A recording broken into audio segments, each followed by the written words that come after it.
Hello, good evening. First of all, before I do anything else, please let me know if I sound good. Because I don't want to start another microphone disaster. So anyone in the chat, good evening to you guys. Let me know if my mic sounds alright or if I'm speaking through the mic of my controller again, like I did earlier this week. I think I fixed the problem. I think I got it fixed, but who knows, you know? It's I'm never 100% sure because my tech skills are relatively crappy sometimes. Okay, so it's my first evening live stream since, I don't know, I guess more than 2 years maybe or so. It's been a really long while. So I don't know exactly why I waited so long for the next night time stream. Maybe just because I had other things to do than sitting here drawing and talking to you. But yeah, here we are again. Kimberly, hello. Good to see you. Claudio, Ahmad, thanks guys. That's much appreciated. Thanks for the feedback. And of course, welcome. Hope you had a good day so far. So yeah, well, today is Wednesday and it's a holiday tomorrow in Germany. So I allowed myself to grab a beer for today's occasion and make this officially a draw and drink stream. Something I also didn't have in a while, obviously, because usually draw and drink streams don't happen in the middle of the day, you know. So I got a good old Pilsner, straightforward Pilsner beer here, and I'm going to say cheers to the holiday we got tomorrow. Cheers. It's some religious holiday. I'm not even sure what it stands for. I'm sorry, but it's not my expertise. But well, most important thing is that I don't really care about holidays because as a freelancer, you actually don't really give a big shit about holidays because you just work when you work. But my wife has a free day tomorrow, so that's how I recognize when it's a holiday. Alvaro, hey, hello to Brazil from Germany, just across the Atlantic. Good to have you here, and thanks very much. So on Monday I started coloring this illustration you see here on the screen, and my original plan was to actually finish it on Monday, but somehow things took a bit longer. Coloring was a bit more, yeah, I don't know, it took a little bit longer until I got the palette that I liked. And well, it happens sometimes that, yeah, you can't really get the right vibe you're looking for, or you had something in mind that doesn't work out as planned, and so it took me a bit longer. But today I'm going to finish this. I just casually start doing that now. So there's just a couple of details to add. For everyone who hasn't been here on Monday, I could probably quickly show you a very quick glimpse into the process. So this drawing here is part of my Curious Cabin series, and these are the outlines, and I imagine this place to be some kind of maybe Caribbean pirate broadcast place, maybe on some lonely island or so. And the architectural style here is based on zinc shack houses, or houses that were made from scraps, you know. So it's actually the first of my Curious Cabins houses that is kind of made from materials people most likely found somewhere. So it's not, for example, if I just quickly go back here, it's not probably a style from around the world, as you see here.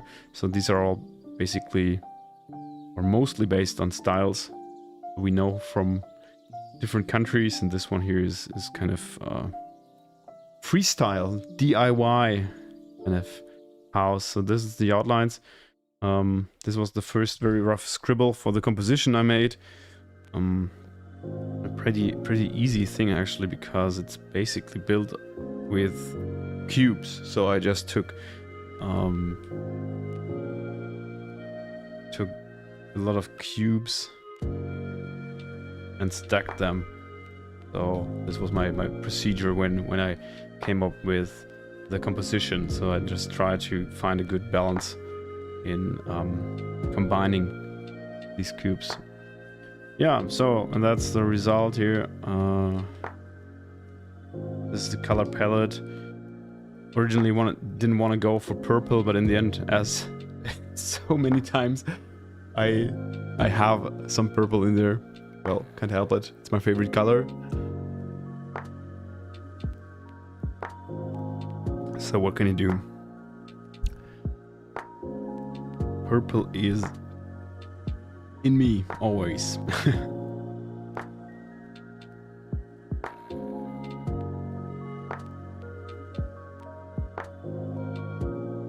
Alright, so yeah, there's a couple details here that I need to fill in. Coloring by numbers, style, and then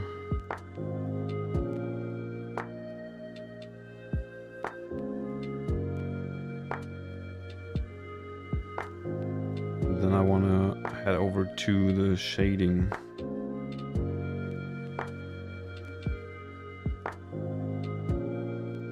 If you have any questions about the process or my thoughts behind it, or yeah, if you want anything explained or whatever, just let me know. Happy to give you some more insights if needed. Because I know that the process or the steps are pretty straightforward for me. So when I say that the composition was a straightforward thing to do, I know that this probably isn't the case if you're not kind of doing the 53rd of these houses. So there's definitely some routine.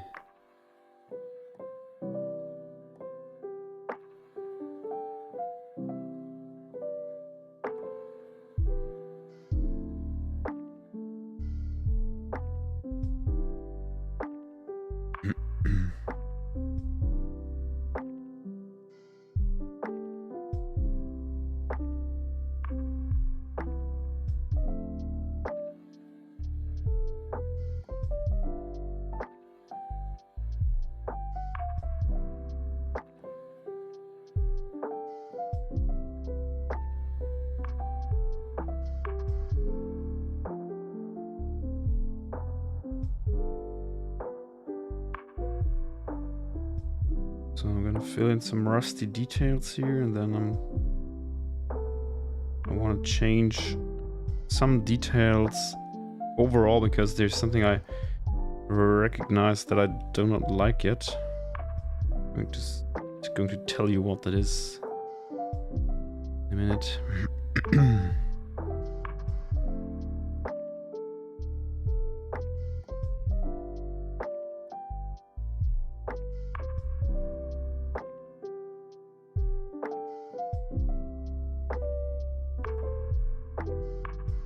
So yeah, I'm at 55 of these cabins now, these houses.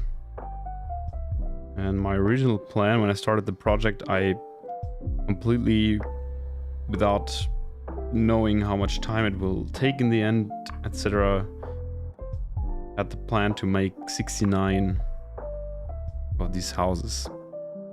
these buildings, and I'm at 55 now. I have to say that 20 have been done by other artists, so they have been collab releases as well, where other artists I invited took a shot and made their own version of, or turned their own ideas into these houses. But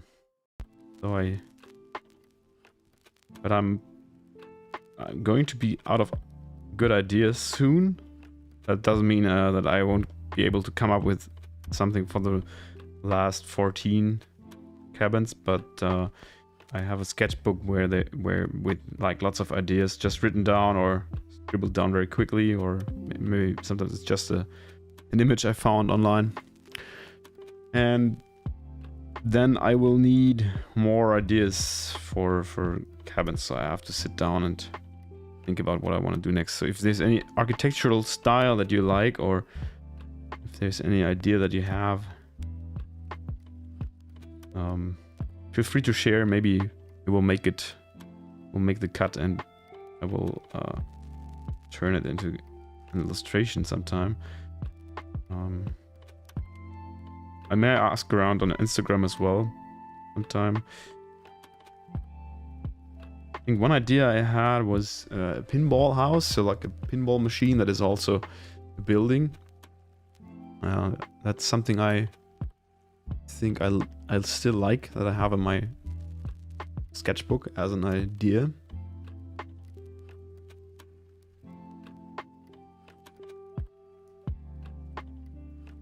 Yeah, but I gotta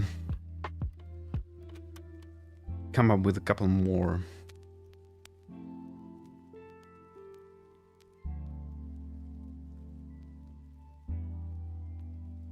Also, you don't want to be kind of redundant. You don't want to do the same idea, just a little bit different. So every cabin is supposed to have like one really unique idea, and very unique kind of expression. That's definitely a challenge. One that I enjoy a lot, but yeah, it's a challenge.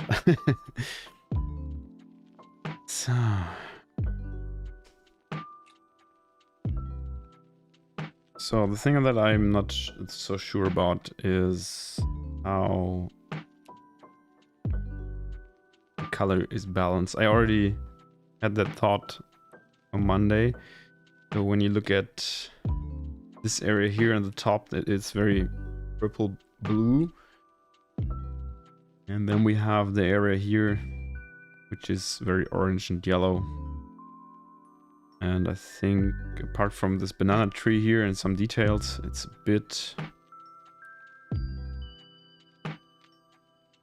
it's like a bit two-faced right now, and I want to break that up at least a bit. So I think I'm going to take some parts here and color them blue, maybe.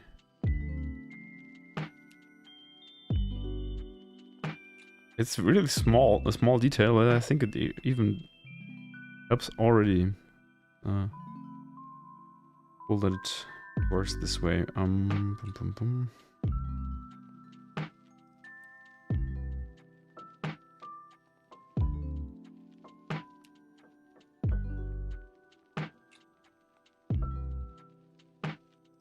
Maybe this.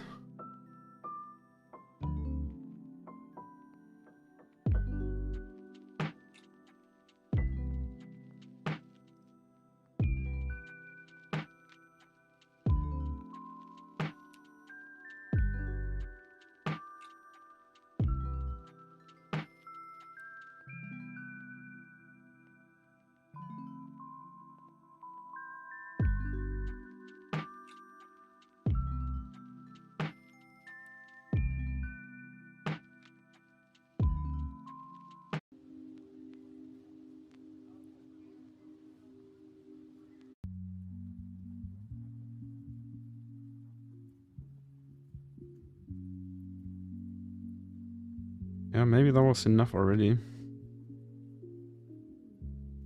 I will take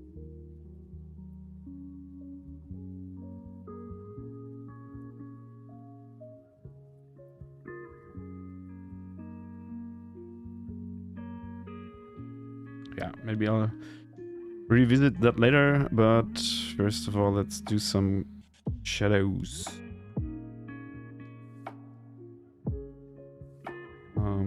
I always set up one layer that uses multiply as a blending mode, and then I use another layer as a clipping mask that I'm filling with the actual shadow color. So maybe go for something a little bit warmer here, like this. But this way I can change that later on.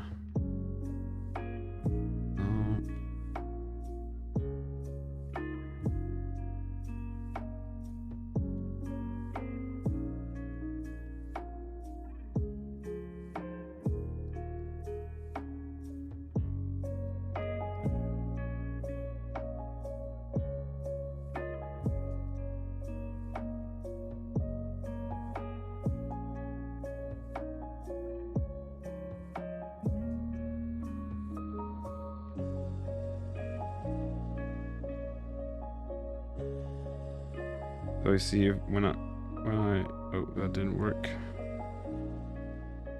When I want to change the color of the shadow, I can just pick something else here and do this, and pretty nice trick that I like.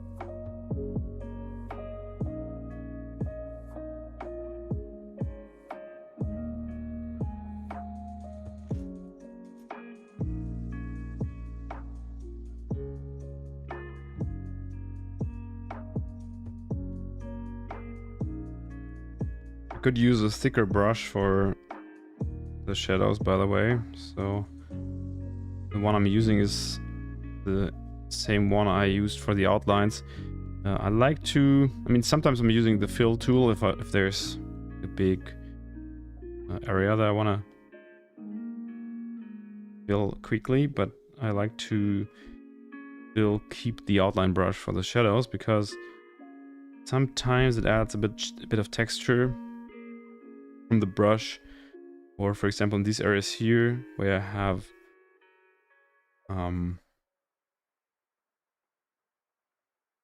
a little bit of texture from the brush on the edges.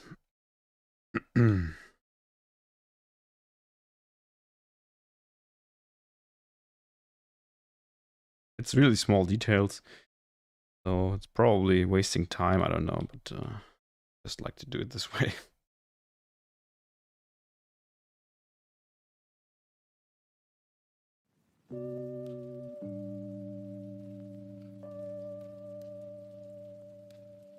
So is any one of you guys having a holiday tomorrow as well, or do you all have to work?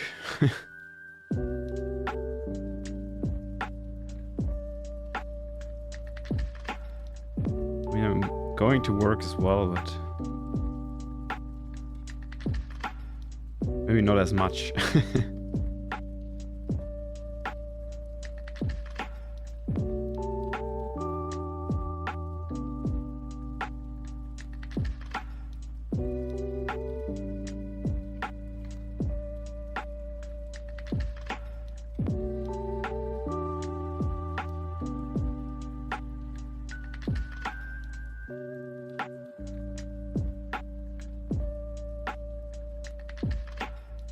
First off day in a long time. Are you going to do something? Are you taking your family? Hi, by the way, Jakob. My mic is working again. At least people tell me I sound alright. Kimberly has an off day as well. Nice. I'm not sure if this is kind of just in Germany or just in some German states.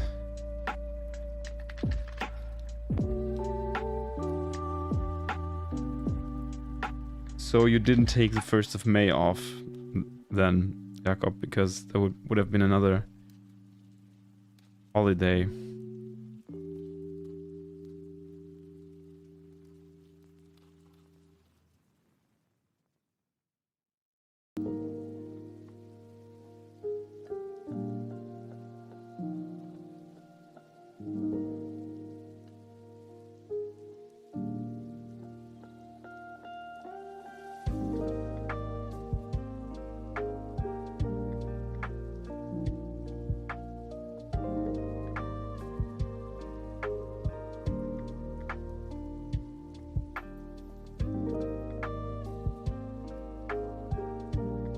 Stuff like this here is an absolute dream for making shadows, because it's almost impossible to do this by hand, so would be nice to have a 3D model and just do a reference for the shadow, but yeah, trying to wing it.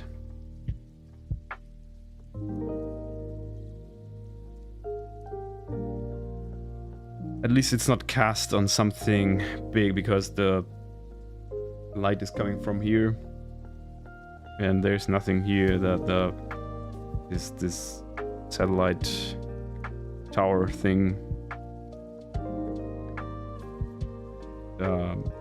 like it's casting a shadow on, so that makes it a little easier, but oh.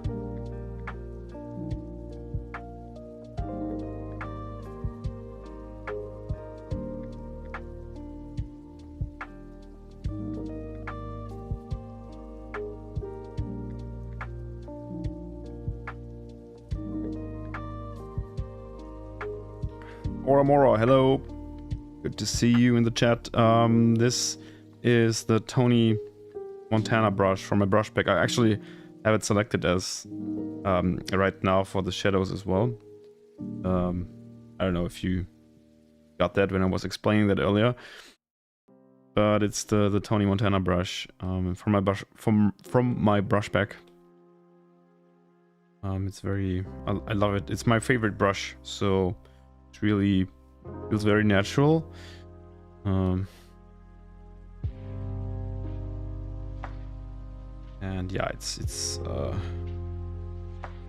can proudly say that I made my own favorite brush myself, which is really cool. So whenever I don't know what brush to use, I just go with it, and always doing the trick. If you want to check them out, the brushes, I mean, you can take a look here, I think. Yes. Oh, yeah, there it is.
Should probably check the weather forecast and see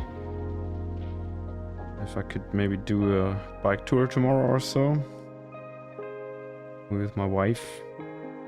When I do solo tours, or I actually prefer non-weekend days or non-holidays, because yeah, I have the freedom to choose whenever I go, and it's just a different experience when everyone has to work, but you can ride your bike through the landscape, and there's not much going on. At least, I mean, go off the beaten path and just go off-road. Usually there's not much going on, even in the weekends anyway, but if you want to maybe grab a bite somewhere or take a train back or so, it's definitely a nice luxury to not do that while everyone else does.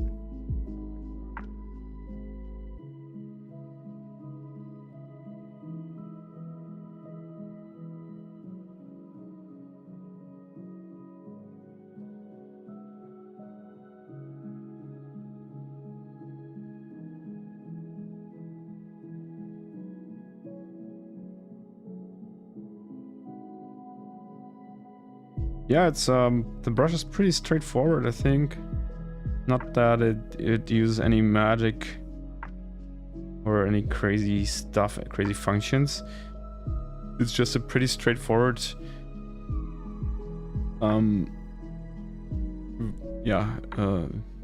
relatively clean brush that has like a very natural feel to it, and that has this bit of texture. When you zoom in, you see that there's a bit of texture. And I like that it's very variable, so you can use very thin hatches. Yeah, cool.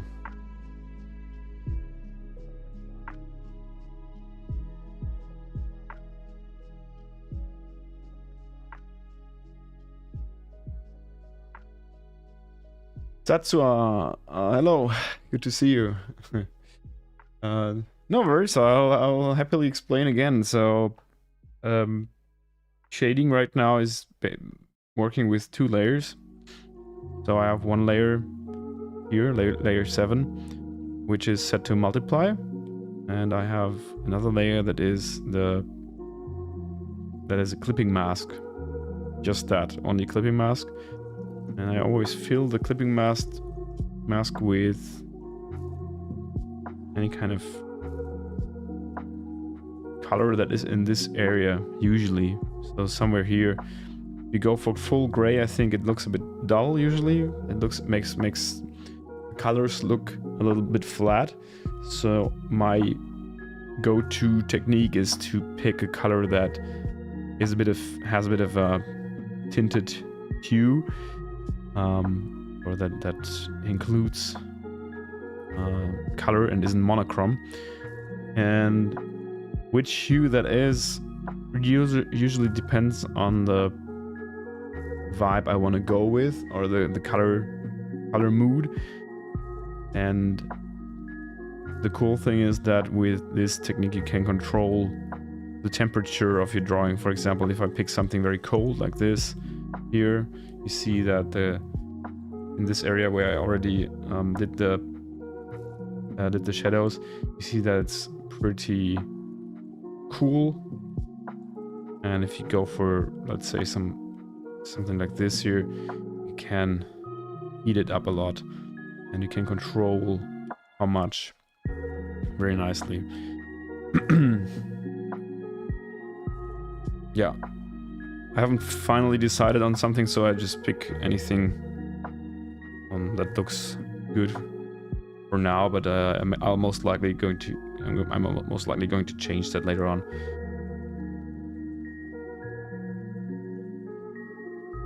I hope that explained it. The rest is just drawing it in, pretty straightforward.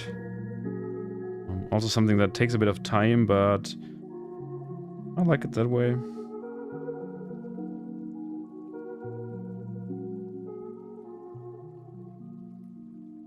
And as for the placement, or where the shadows belong, or where I'm putting them, it's really a mix of a light direction I have in mind. So the light comes from the left here and hits, basically it comes pretty straight from the left, so it hits the whole scene a bit from above, course, but pretty much here on this, to this edge.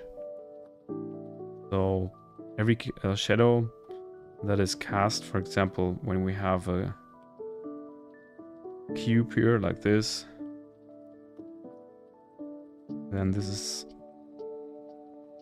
the shadow, how it looks like. And I always try to imagine every object as a three-dimensional body. So for example, here the shadow does not look like this, but it has this edge here, so it looks like this. And yeah, there's always a bit of an imagination involved, and sometimes also a little bit of trial and error, or just going with what looks good. So it's definitely not always correct what I'm doing here, but more like what looks good. Some shadows would have to be longer or shorter, for example, but sometimes I think like, okay, this is cool if this, for example, let's see here, when I want to add the shadow that this sorry, so let's say I have this building here, this part that casts a shadow here. It will probably turn the whole area here into, like, it would cast a shadow completely over this area. But I think it could look good if the table is only half overcast, so to give it you know, a little bit of a highlight. So what I'm trying is just adding shadow in the area here.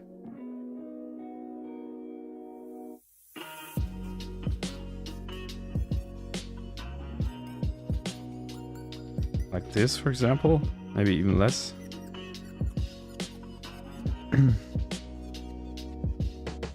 Maybe even like this, so it gives a really nice highlight here. So this is most likely not realistic, but it's okay. It's fine.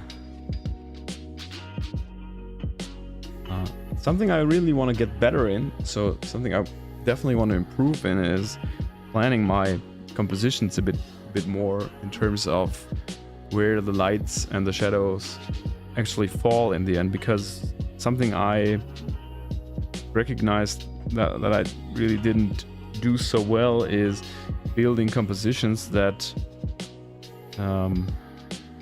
hide important parts of the illustration or the scene in the shadows. So when I have, for example, when I have a scene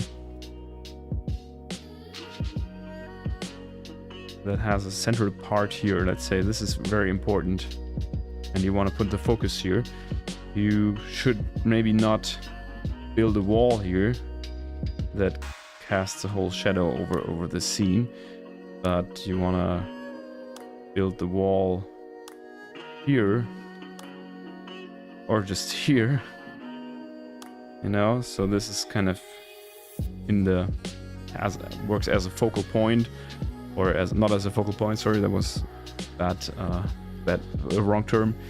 That acts as an eye catcher here, and you have the darker parts here. So this is something I really want to train more. It's not so easy because you first just go with what works as a composition, or at least that's what I did, like not paying too much attention to it, and then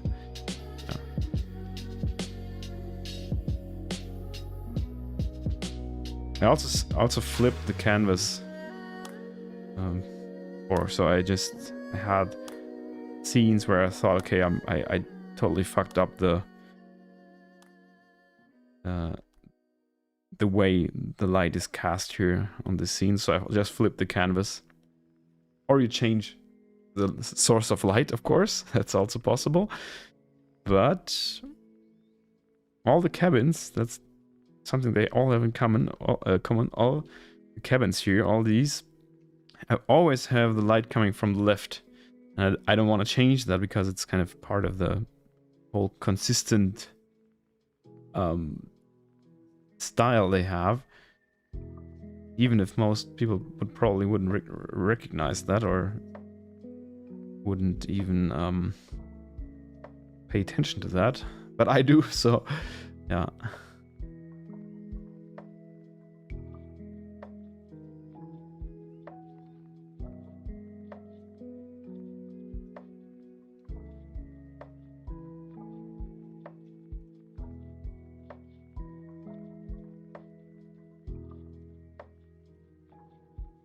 Yeah, I appreciate you coming in here, Tatsua.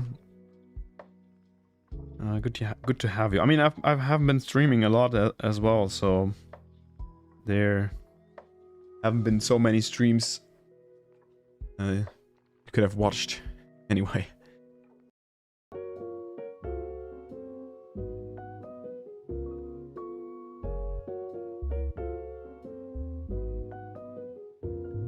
Yeah, Aura, the War in Inca is one of my favorites as well. And the funny story is that I made this oh, here it is. So it's actually not too far away from from Tony Montana, but it has really I mean, it's called Inca, and that's really what it is. I think it's a very like comic Inca style. They're very, very opaque, very bold, and I think Tony Montana is a little bit maybe more delicate or more variable maybe. And the funny story is that the War in Inca one is one I made in I don't know, 5 minutes or so. It really didn't take a long time to make this brush. I was experimenting with brushes in general just a bit, and I wanted to create some brushes that work well as for comics, you know. And so I had an idea for how to set up a brush, and I threw it together in just a couple of minutes and tried it, and then I saved it and I tried to improve it, and it was really great as it was at that time. So I decided to just keep it, and in the end that's also quite nice. I drew my whole Mirror Dreams comic. So this here is all the done with the War in Inca brush. So my comics for the Mirror Dreams book, my first the first comic I ever made. That's all the same War in Inca brush. So yeah, and it's free. I mean, you can get it for free when you sign up for my newsletter. So I think it's a nice deal. Your data for brushes. So I can send spam every day. I wish. Unfortunately, I'm not that active when it comes to writing newsletters.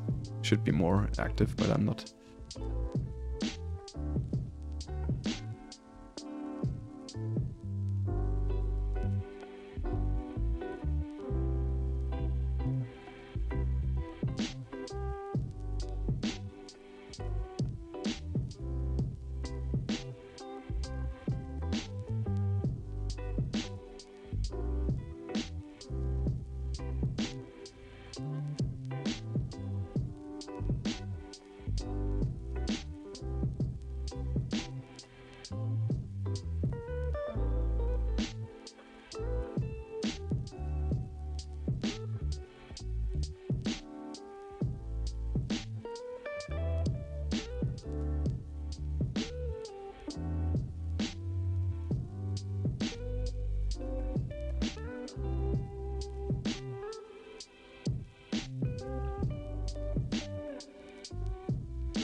Hey Micah, how's it going?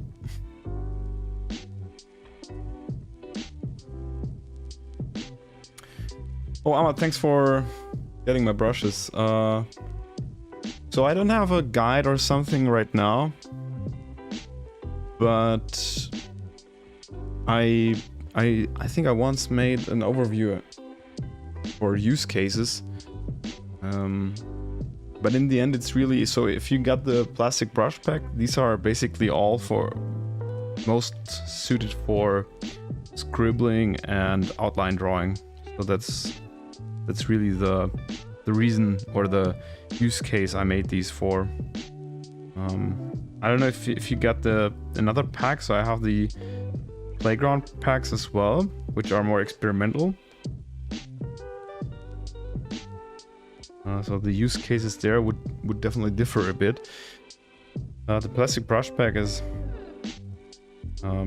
strongest as for outlining and scribbling.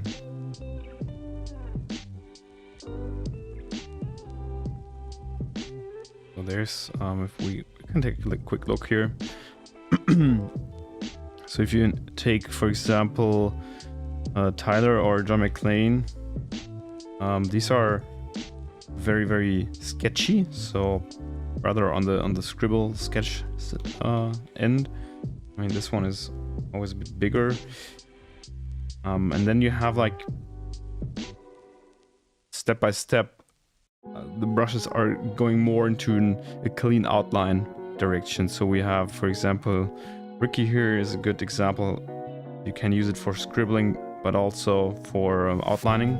So I use it for outlines a lot, and it works great there as well, even though it has more of a pencil appearance. And then you have, for example, Randy Marsh is also very clean. So this is already very like inking style. And then you have the last two here, Marty McFly and Vincent Vega. These are very clean, very dark, or not dark, but opaque brushes. So I would recommend using these for outlines when you want to create a very a little bit of more of a simple and tidy look of your drawings.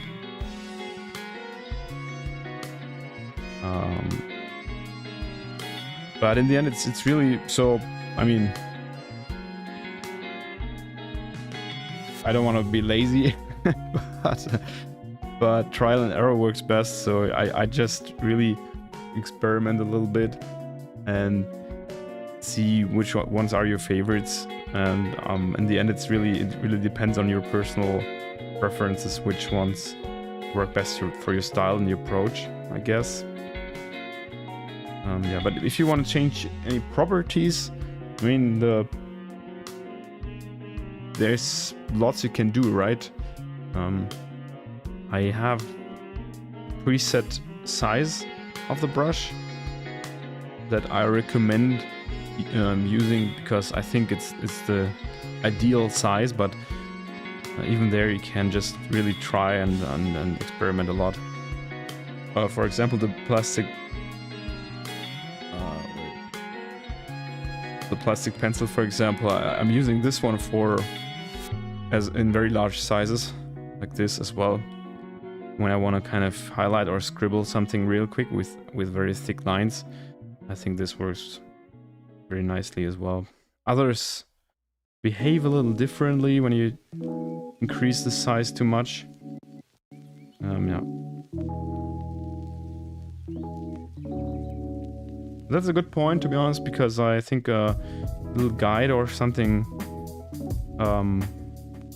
is a thing I could or should do sometime. Maybe a little document explaining brushes and what I think they work best with, or how they are best used. I think that's a good idea. I'll keep that in mind.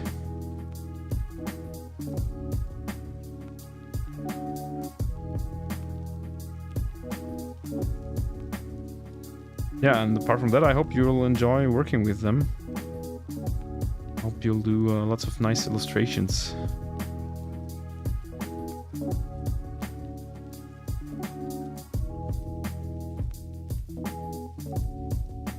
Thanks a lot, Micah. Glad you like my work. Appreciate that.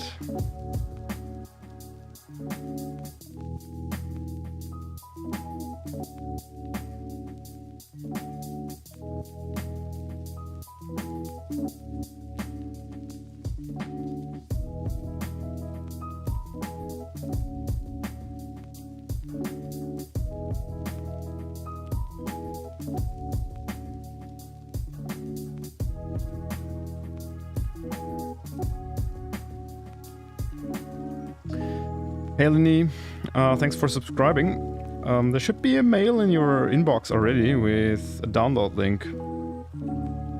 I hope that still works, because if not, then please let me know. But there should be some kind of welcome mail, and maybe even some kind of welcome page. I'm not sure. It's been a while since I since I built that. Also, for my to-do, check if everything's working fine still. But yeah, usually you get a mail with a download link, and then you can get the brushes and the ebook, and also a pack of isometric grids you can use.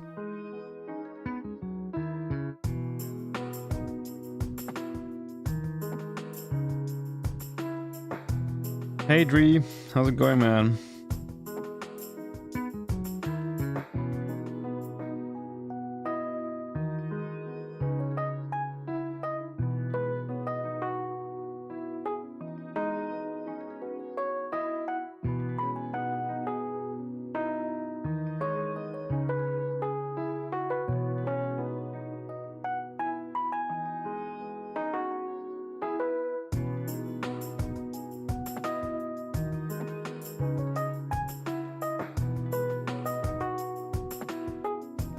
I wasn't 100% sure about the color palette still, so I had a couple of doubts if it was a bit too wild, maybe. Probably because when I started this, I had a more Caribbean style in mind. Keeps the ego in check. Maybe some kind of And all those stupid, insignificant teal problems blue. that we stress out about on a daily basis just really don't seem to matter at all anymore. That's beautiful. Stop talking, please. So I had to. I mean, I'm really bad at using the color green. I think I can definitely say that. I like green, but I have really. I find it very difficult to include it in my artworks. And I think I expected this to still have some more green.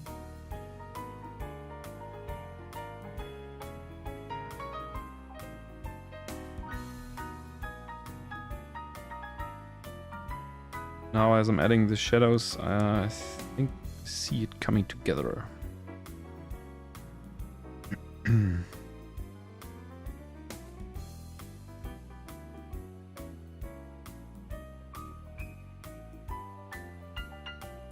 Yeah, thanks for coming in, man. Appreciate that.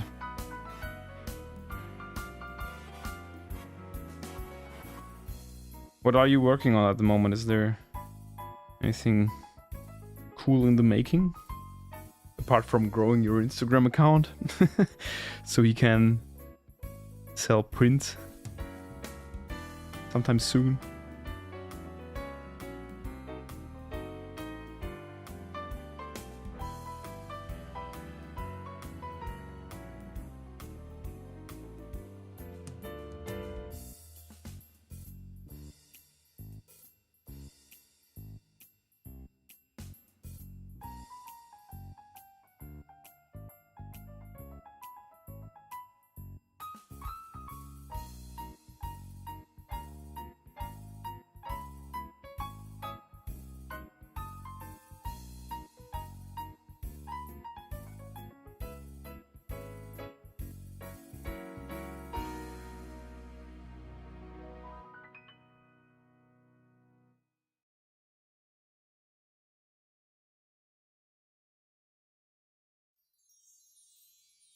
Yeah, sure, Ahmad. I hope that was helpful.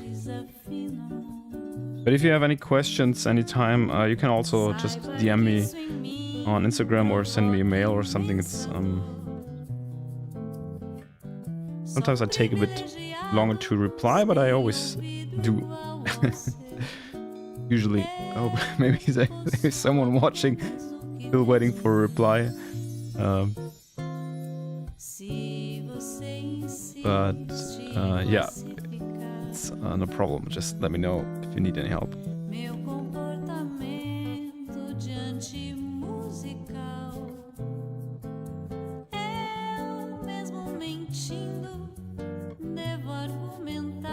Yeah, Lini, purple is definitely my favorite color. So if you look at my art and if you scroll through my portfolio or my social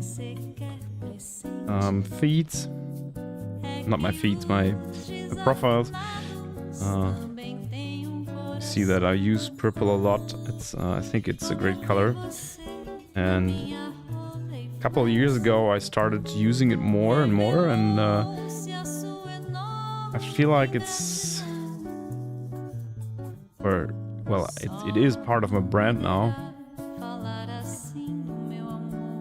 Even though I try to not make everything purple. I once considered going that route, just like becoming the purple artist who just uses purple. But that would be too boring for me. I don't like restrictions that much. And yeah, well, here I am only using purple 50% of the time.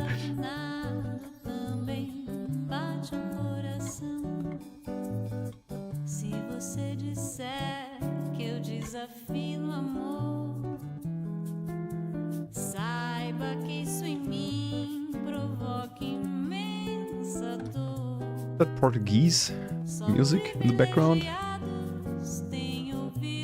sounds a bit Portuguese, but I'm not sure. Could be totally wrong here.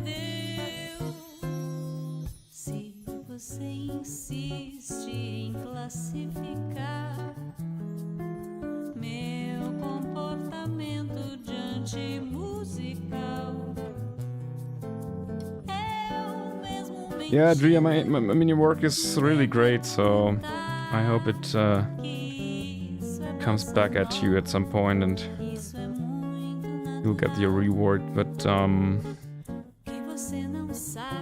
your skills are there, so that's the most important part.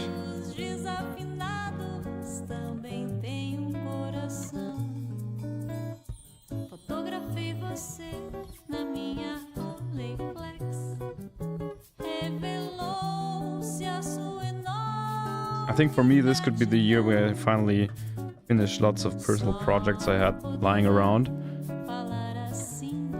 For example, these curious cabins I wanted to turn into a whole complete series. Eventually make a book out of these. Well, that's probably something for next year, but finishing my playing card deck and other things that I had lying around on my to-do list. I also want to overhaul my personal branding for quite a while now. I actually decided going fully into the plastic pen brand, because on some platforms I'm still Stefan Große Halbuhr, just representing myself with my real name. But I really thought about this for a very long time, and I wasn't sure. I'm still not 100% sure. I will never be, but at least I decided to force everything more into the plastic pan brand, so everything is under a roof there. But I want to make a whole brand overhaul for that, and I didn't do that so far. Maybe time for that this year as well. Let's see.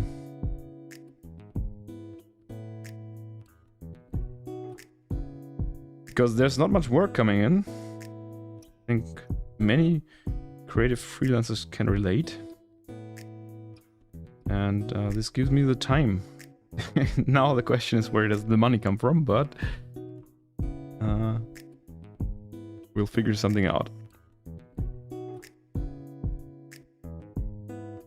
And with we, I mean I.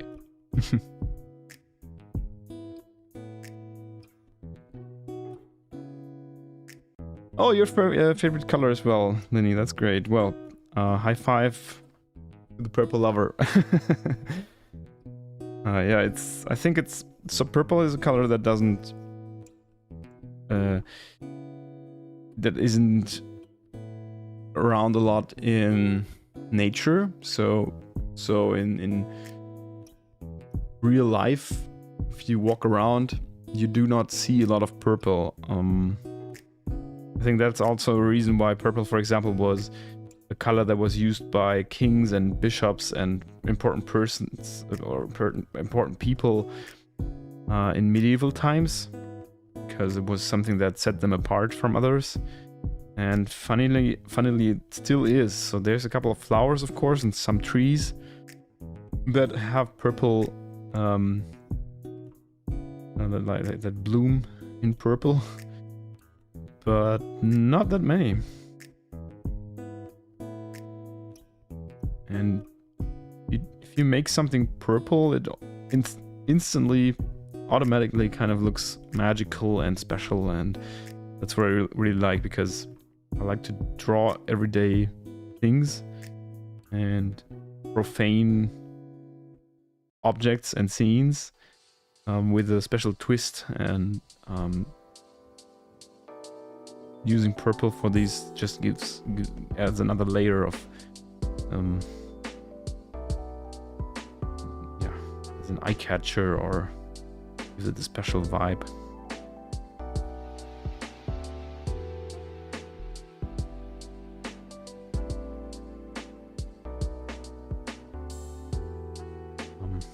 I reverse engineered that though, so that's not what I had in mind when I started using purple. When I started using it a lot, I just thought it was a nice color and that's it, and that it's fun to use.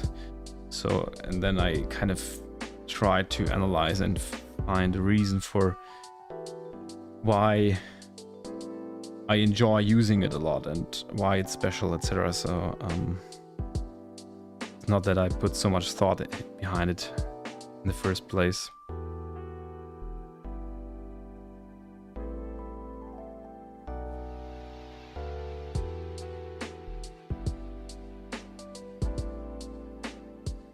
Ah, it was Portuguese. Okay, interesting.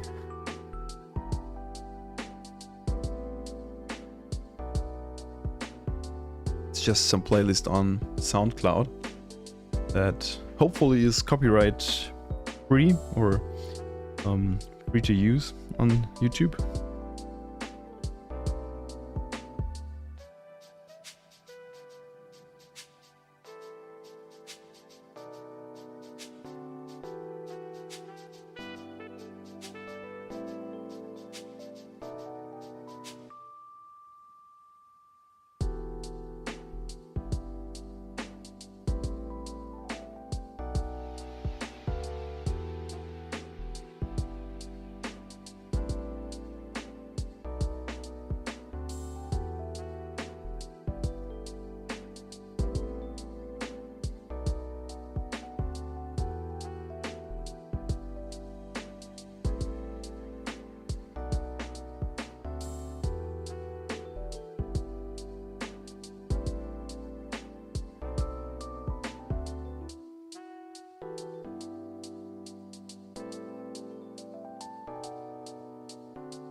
Staying consistent and grinding it out. Yeah, that's the way.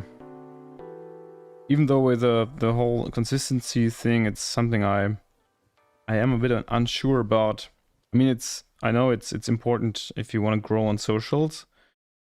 I think with a more experimental account nowadays, you won't be successful. Unfortunately, I think you have to be consistent. But I'm not a big fan of the whole run for consistency when you're when you're still finding your style, etc. I mean that doesn't necessarily apply to you, Dre, because I think your style is has been or is in a later stage of development. But sorry for the unsolicited advice, by the way. But just rambling along a little bit. Yeah, so I think it gives people the impression that they can't or should not experiment in early stages of their careers, and I find that difficult because it's very important to try out different techniques and mediums and subjects and everything.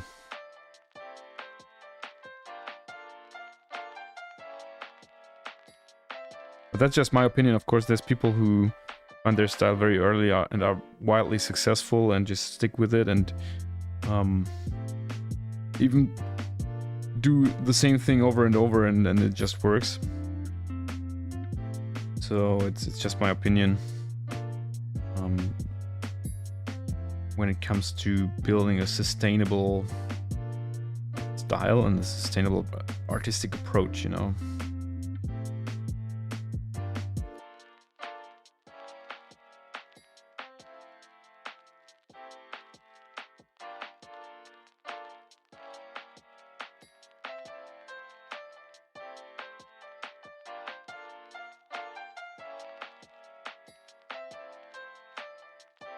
Yo, Matthew, streaming video games, yeah, that's something I would love to do sometime, honestly. I would love to do that, but I'm not sure. I think I need to try it sometime, because I'm not watching so many gaming streamers. Sometimes I just tune into some and to just take a look at a game.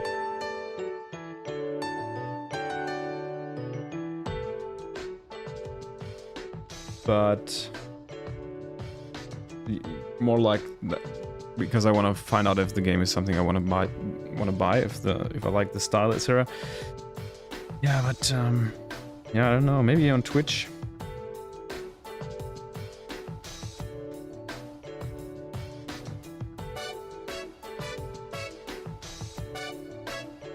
Maybe that's a new career that could open up for me.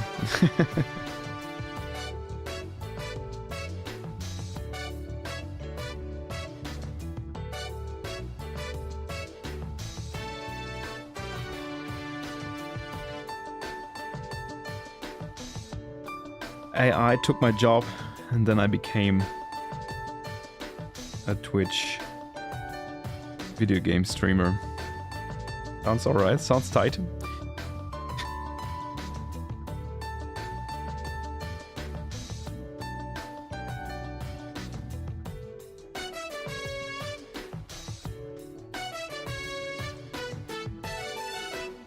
Right now I play Cocoon. I found Cocoon on Game Pass. It's a really nice indie game. Bit of a puzzle, very relaxed puzzle game. So relaxed in a sense that you can't really die. So there's boss fights, and it's also a little bit of, it has a bit of a jump run element, I guess, but really very, very subtly. And it's mostly just solving logical puzzles in a very beautiful environment. very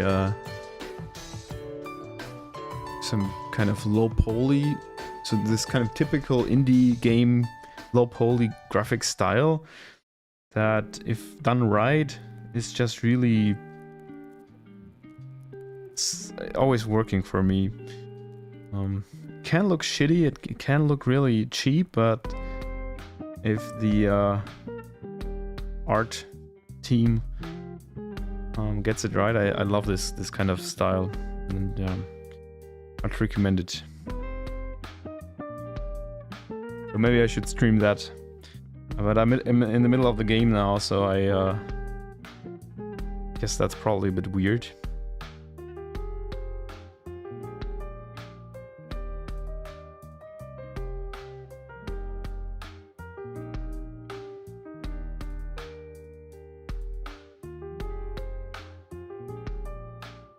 Yeah, I'm pretty much there with the shadows.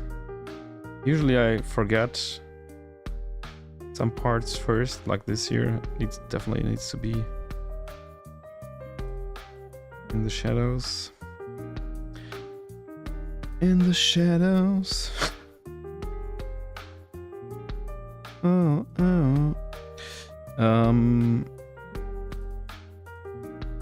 But that's almost it, I think.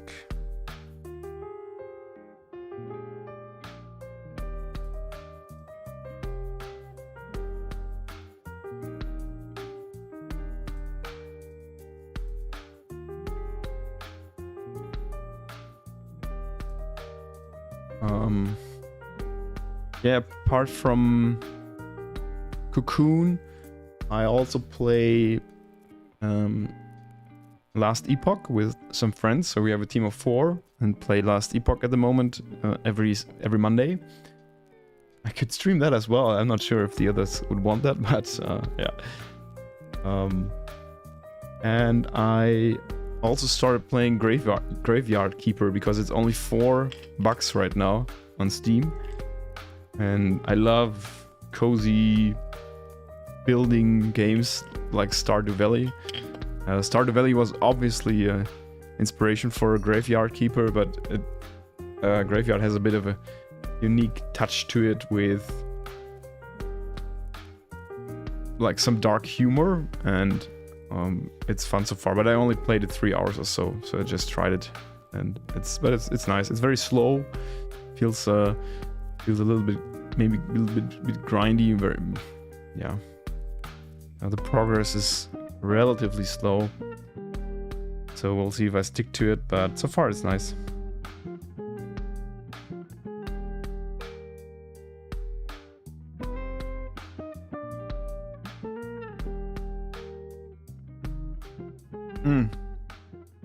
And Baldur's Gate, yeah, I started it when it came out, and it was super hyped. I loved it, but I didn't stick to it, so I played 25 hours or so. I think I'm still in the first act, in the first part. And I can't even tell why I did not keep playing it. It's a bit sad, to be honest, because I love the story, I love the characters, I was really into it. And I hope I can pick it up sometime again and finish it. I need to, honestly. It's such a special game. It's so unique, and I think it's. I mean, many already have said that it is a game that's being released once every couple of years because it's of its like impact to the scene, and yeah.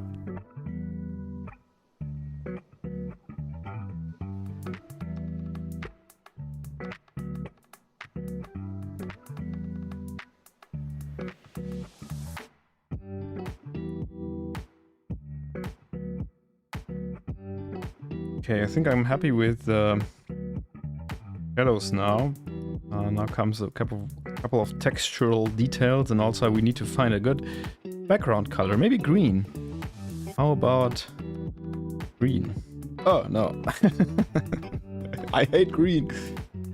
forbidden on my canvas. No, we'll see. I was probably going for some teal here, but let's find that out after a quick break, because I want to fill up, get the air out of this one here, and then I'll also get back to your question, Linny, about growing your art account. Yeah, just give me a minute.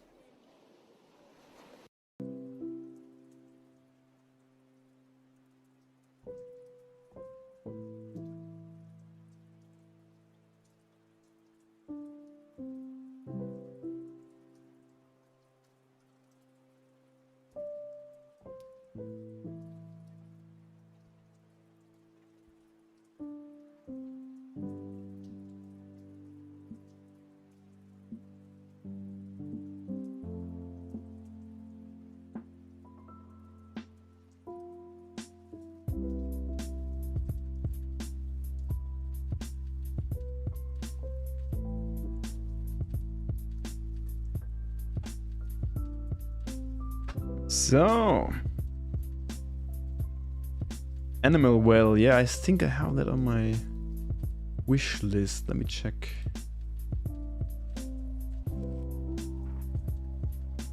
Animal well, yes, I have it on my wish list, but yeah, didn't get into it yet. I mean, my pile of shame is very, very big. But once it, maybe when it's coming to a sale. Right now I have a Game Pass subscription, so I'm trying to play some indie games that are on there, and of course some major games as well.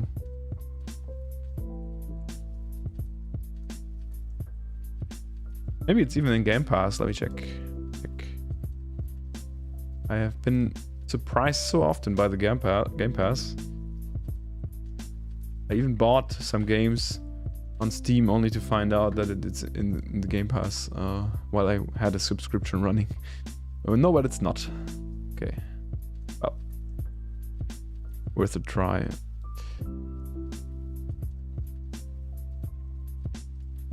So about the background color here, I'm not sure about the teal. The Caribbean teal. But I also don't want to go with the blue background, because as you see here, I recently had, well, actually not really. I had a very light purple here for this one, and I had a clear, what's that? Is it sky blue maybe? No, not really sky blue, but something darker. But actually fits quite well like this. Or maybe some sandy stuff like this. That's a bit boring.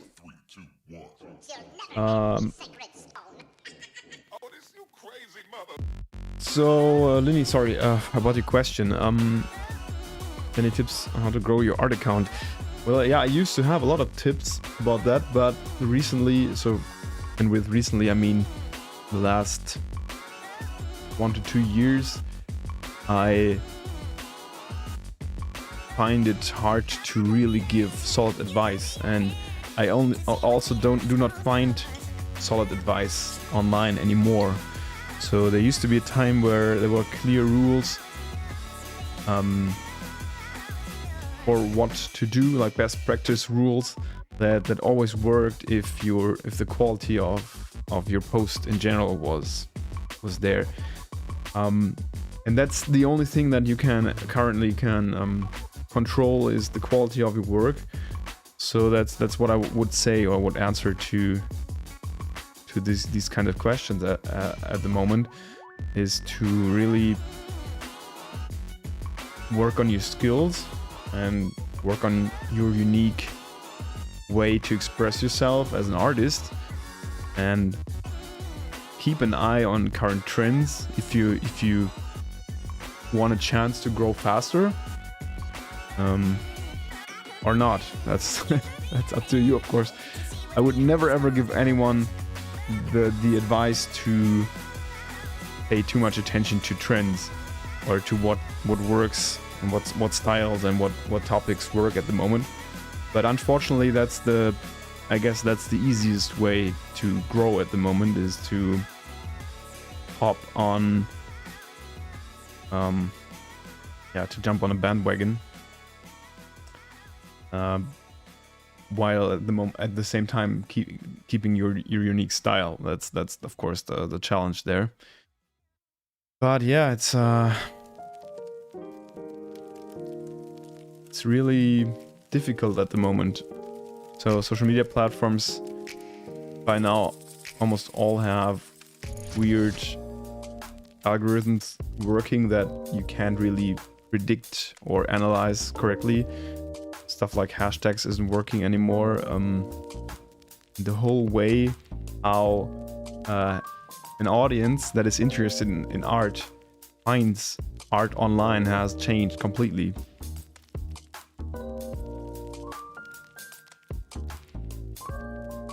And here's, by the way, anyone know this beer, by the way? Camera, hello. Aha. It's from a city close by here. I bet no one knows it. Called Stauder. Yeah, so where was I? Yeah, the way people find art online has changed over the last couple of years. So people do not find artists and artist profiles anymore. They get art into their feeds. It's being placed there by an algorithm, and the artist, the artist as a person, isn't really in the foreground anymore, or just the content. So we live in a very content-focused era right now in social media, and I find it very difficult, and I find it difficult to give advice. So I'm sorry that I can't give you real good plan here, or like do this and that and that'll work. It's more like observing online trends, while at the same time working hard on your artistic voice, on your creative voice.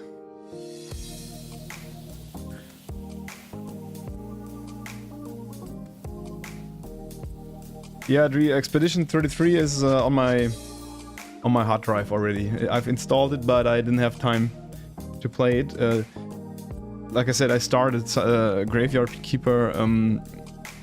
I could have started Expedition as well at the same time, but I want to kind of reserve a slot there where I know I have, like, for example, 2 or 3 days where I really can focus on the game, because I also did not really read or watch a lot about it yet, because I want to have a fresh experience.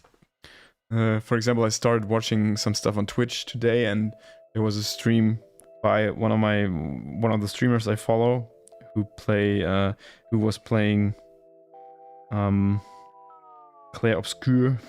I don't know if that's the right pronunciation, but and I just skipped watching it because I didn't want to spoil myself.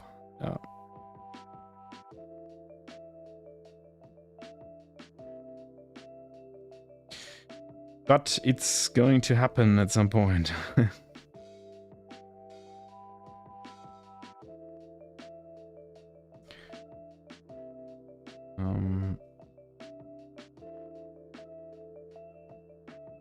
So I'm going to add the mask to the shadow layer. And I'm going to use a grainy brush to soften down, some of the layers here. It's the same effect that you'd have with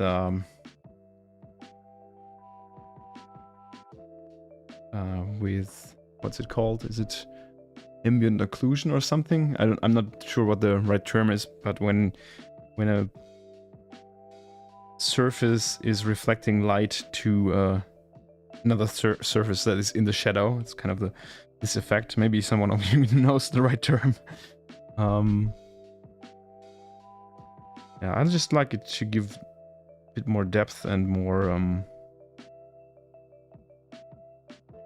to have more varied areas here. Makes it look more interesting.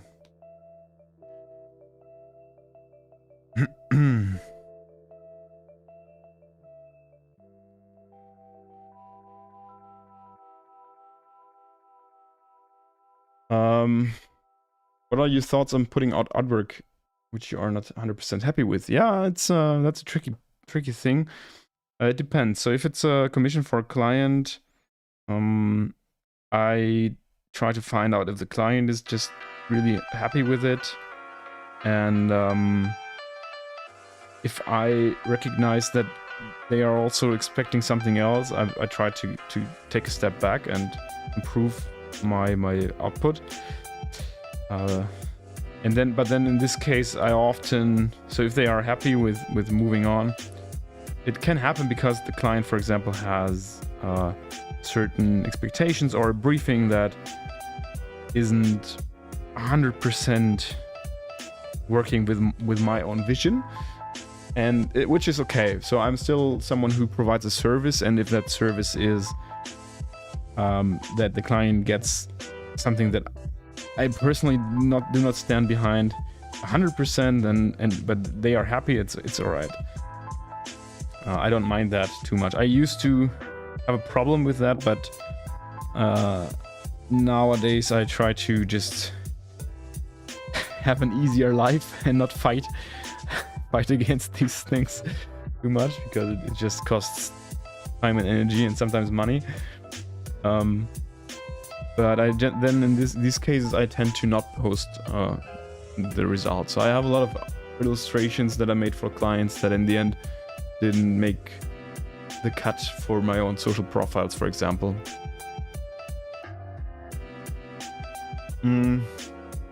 But if you're just starting out and you're trying to build a profile, and for example you just need some material to post, and you're still learning, and I mean, everyone is always still learning, but if learning is the main part of what you're doing at the moment, then I wouldn't be too hard on myself and just get things out there just to have something to show. And it's not a problem, in my opinion, to just let others know that you think that your work could be improved here and there, and that you're a bit unsure about this or that aspect of your work. I think that's totally fine if you do it in an authentic way and not in a way where others feel like you're fishing for compliments or something like that. And yeah, I think holding back there isn't really working. Of course, if you're absolutely unhappy, and if it's something you're 100% sure is not in the usual line of quality you tend to deliver, of course, I would probably think about reworking it or revisiting it at a later point, and then post it when you're happy.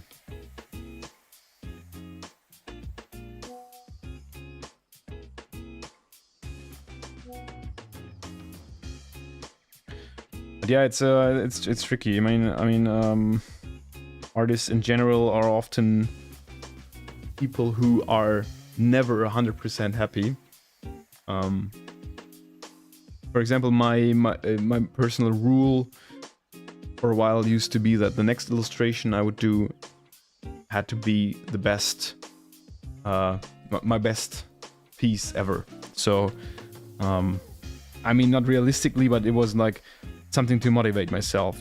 Just because I would start something, I would realize, okay, it's not 100% working out at this point. I had higher expectations, and I would finish it, just cross it off my list. It's done. I would probably post it, and then I would say the next one is going to be the best one, or the next one is going to be better. And obviously that doesn't always work. And yeah, I guess the trick is to keep your own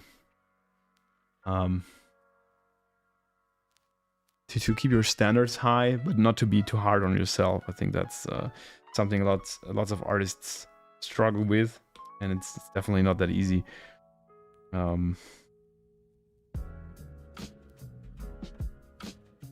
But I also had the case, just for as an example, or just as a motivation maybe for you to not hold back too much work. I posted a piece a while ago, and it was a bit older, and I never posted it before because I was not happy with the result. And I thought, so I found it in a folder somewhere on my hard drive, and I thought, okay, come on, I need something to post. I don't have something new right now. I'll just put it out there. It doesn't matter. It's not a total catastrophe. It's just not really there. And it turned out that the posts, not on Instagram, but I think on Blue Sky and on Kara. I don't know if you guys are on there, but I occasionally post there. So it turned out that it was, I think on Blue Sky, it was my most popular post ever. So I was like, okay, what the fuck? I'm posting a 3-year-old artwork I did and that I was not really 100% happy with in the first place. And it's my most popular post ever. How does that happen? And it just shows that you can never expect, you can never predict, and you can never say what really resonates with people and what really works online. It's part of the job to predict how something is received, because we are, as artists, we are communicators, and in our communication through art, we need to know how we convey messages. But it's you can't always 100% say what resonates with people and why.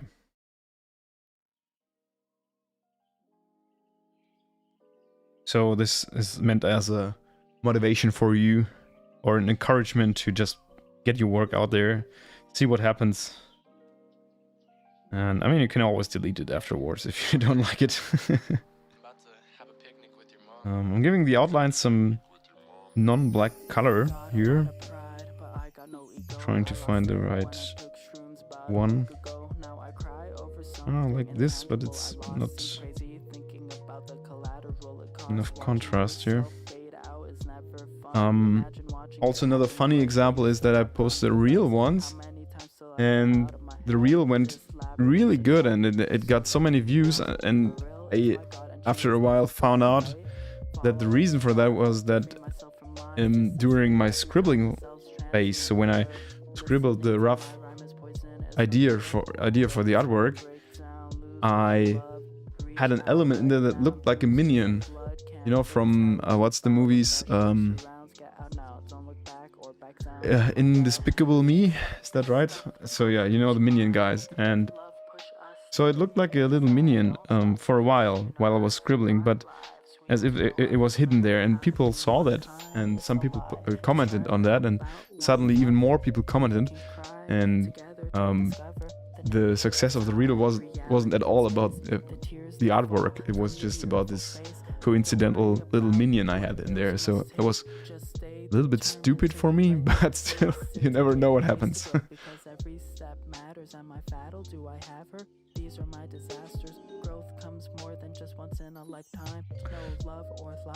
Even though that's not really the best way to grow your social media accounts, because that's really hard to plan with. If you're able to, then you're definitely a master of social communication. It's a marathon. I would think every time that the pressure's on and rush to risk and climb just to get beyond. But really, I was trying to grow up all wrong. I spent half of my life chasing my ideals, intent to. So while I'm just rambling along here, I'm adding some texture to the some of the areas here. Now I don't know, lost in the sands and mountains of hope. Still home, but feels like I'm drowning below. The surface is beautiful, but how do I cope? Trapped in my mind at this stoplight. Lapse every time I think I'm right in the fast lane. Gas hard off the mark, sparks fly and cast out the dark. I'm trying to help, but failing myself. Fell into my mental mess, pressing for help. I keep trying to change, but with no success. Every time I fail, Yeah, if you don't have the courage, you can always... I think it's always a good idea to just let people know that you're in an early stage of learning how to draw, and just be honest about it and say, hey, I'm just starting out. You could also use this to try to connect with the community, or to yeah, I wouldn't say build the community because that sounds really large, you know, but at least like get a connection and find your people who are also in a similar situation like you. And I also am not 100% sure how that works today, if that still works, but I think that's the original idea of social media, and that's what I believe it's still possible to connect with people who resonate with you on this level, you know. And I wouldn't be too nervous and too shy about that. And by posting like this and not like, hey, this is my art, please look at it. I'm a great artist. You kind of take all pressure off of you, because you can't really fail, because no one will think, what's this guy? What's with this guy? Why does he post their art? But why does they post their art? Sorry, I don't know his gender, but and even if they do, it doesn't matter, of course. I mean, even if someone is like that, I mean, we all know that people online can be quite idiotic, but it doesn't really matter.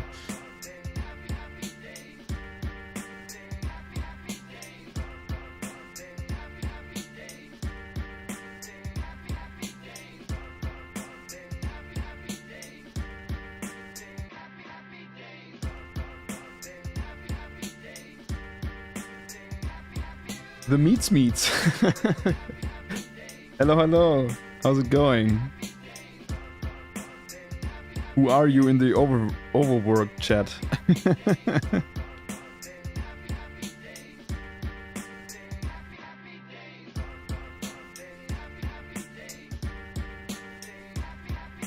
Identify yourself.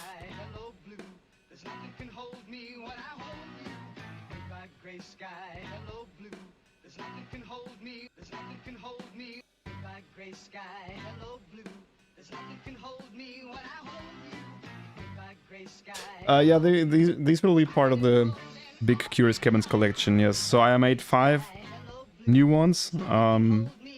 This one here is the first one, Louvre, number 51, and then we have the 4 following after.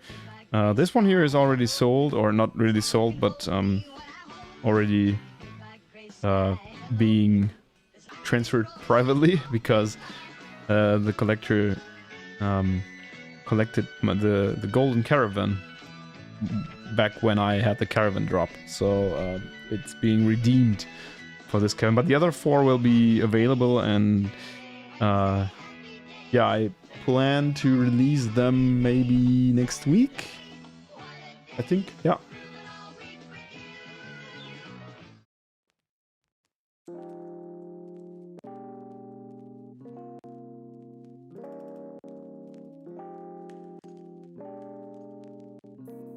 Yeah, Lee, looking back at old art is a special thing to do for sure.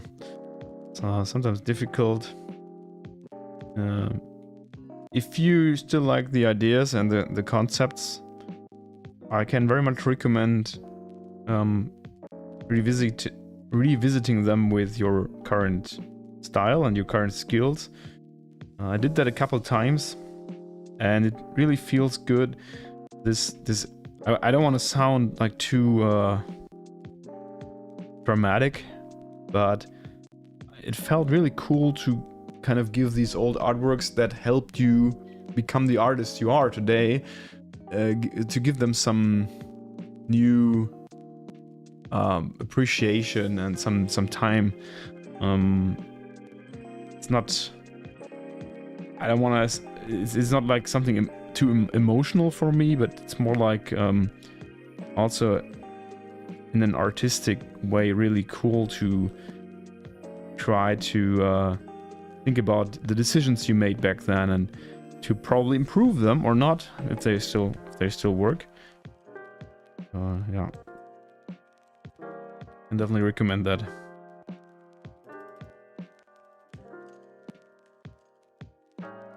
Oh, hey Dodo, I'm sorry. I mean, of course, I didn't want to force you to reveal your true identity.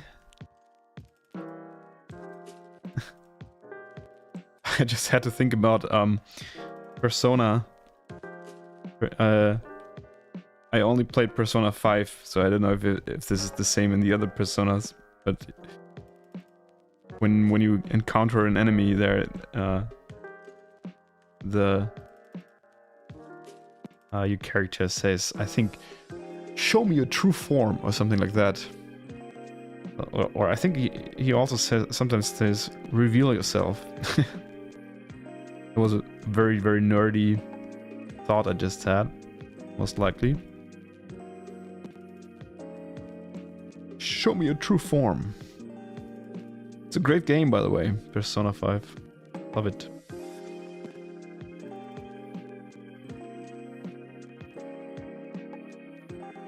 We'll have to play Metaphor. One of the many games on my pile of shame.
Yeah, I think this is looking pretty final. I have one thing I want to do because I think I want to try giving the sand a little bit more texture here in these lower areas, or in the side areas.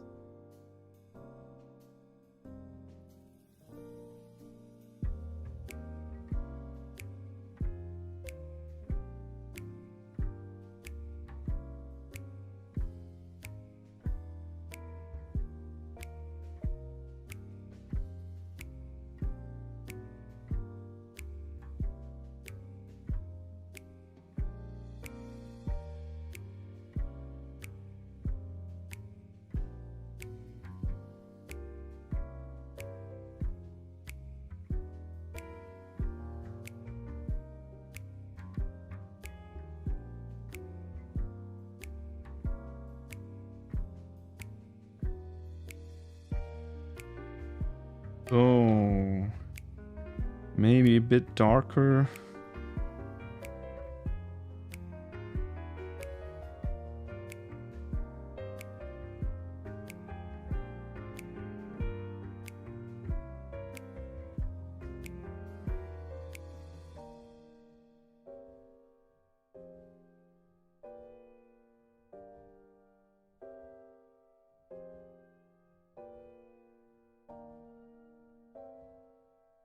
Yes, that's nice.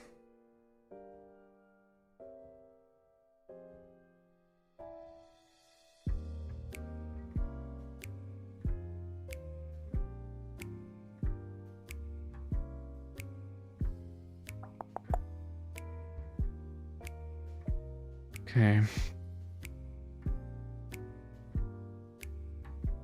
Could play around with the shadow color.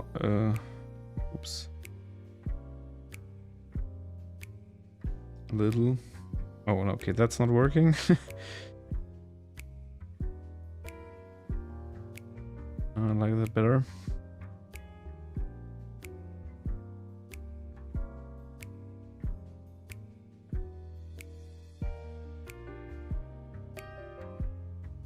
No, I think I like it just the way it is, honestly.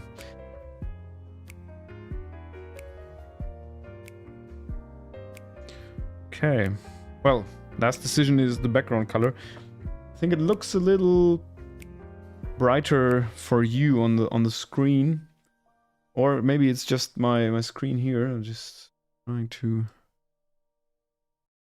No, maybe it's just the scream, yeah. The stream. I'm not sure about that at the moment, but here on my iPad it looks a little bit more saturated, but just a bit like tiny bit darker. I think this is one of the drawings that works with any background color. It all kind of works.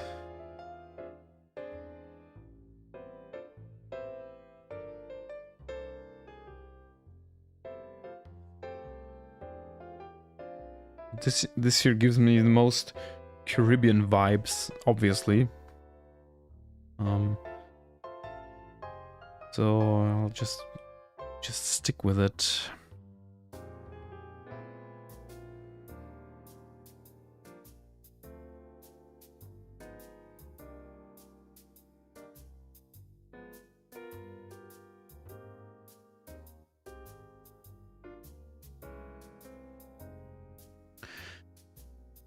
Yeah, comparison or comparing yourself is always part of being an artist who is around online. So there's no help for that, to be honest. I think I'm pretty sure there's not a single artist who's posting online and spending time online who's not comparing themselves to other artists, because it's part of the whole inspiration flow to look at art all the time. I mean, even the people who are not on Instagram maybe have lots of nice art books, and just looking for an art book here, but I only have my own art book that maybe inspires other people and makes them jealous. Who knows? No, it's part of the whole process to admire other artists, to maybe even be jealous about their skills, and to downgrade yourself, because you need to have goals and you need to have artists that inspire you to become better and to that give you the right push to be as good someday. But that can lead to frustration at times, and to these difficult phases where you feel like you're not really getting there, and you will never reach the quality of these people. And yeah, it's I think there's different strategies to come over that. I usually just try to embrace these moments and see it as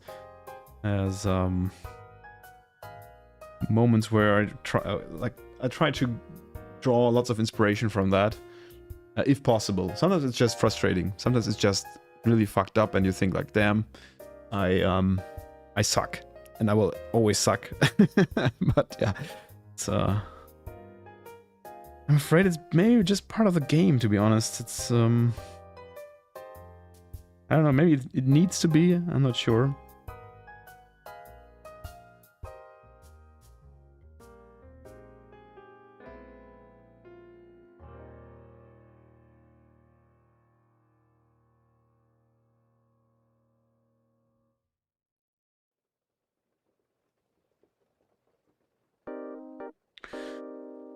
Alright, yeah, I think I'm good. I think I'm good here. Always the last step to finish any artwork of mine, usually. Sometimes not when it's going to be printed, but when it's going to be used on screens, is adding texture. I already put a texture in here, which is this one here. This is one of my make some noisy, grainy textures, and in this case here I set it to overlay and 20%, and it adds a nice subtle grain to the whole drawing.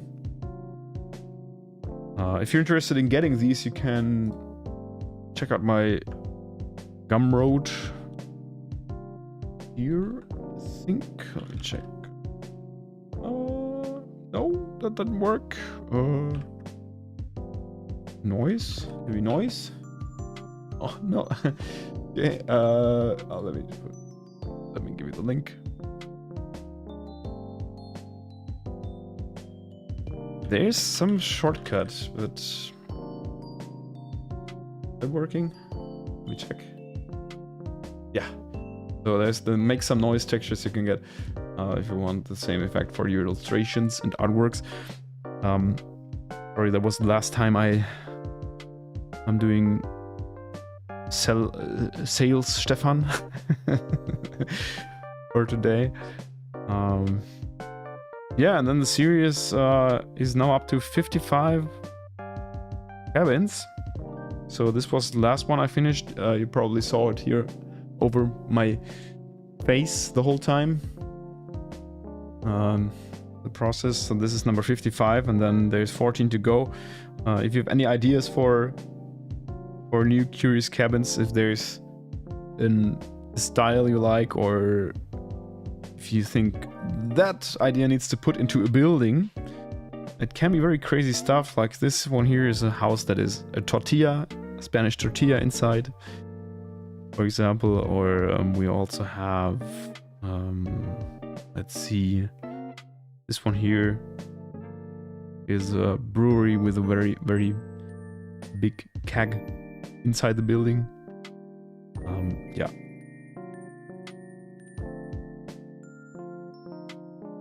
Let me know if you have a good idea. Just write it, and maybe it will be turned into a cabin.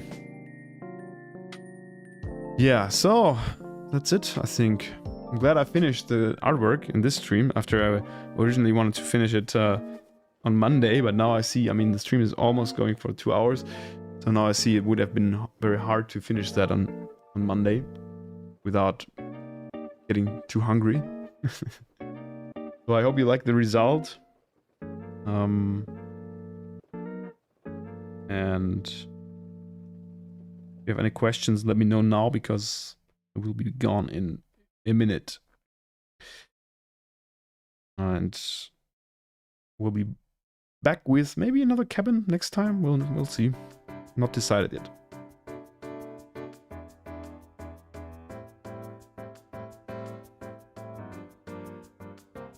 I'm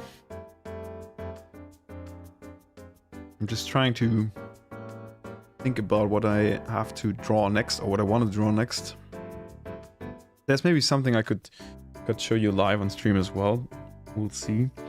I think it would also be a really cool idea to, once I'm done with the cabins, maybe stream the process of designing my designing the book. So I want to turn this into a book at some point, with probably the tutorials from my ebook that is available for free right now.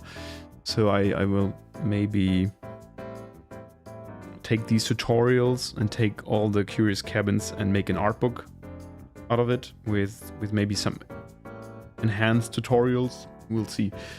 But yeah, maybe I can stream the layout process or so. Yeah, we'll see. We'll see. All right, guys. Thanks so much for watching. Thanks for everyone joining the chat and yeah, asking questions. I always appreciate that because then I have something to talk about while I'm drawing, when I don't have to sit here in silence. I hope you all have a great rest of your Wednesday. And if you have a holiday tomorrow as well, maybe go out, do something nice. Have a great evening. And I'll see you soon. Just here in this place.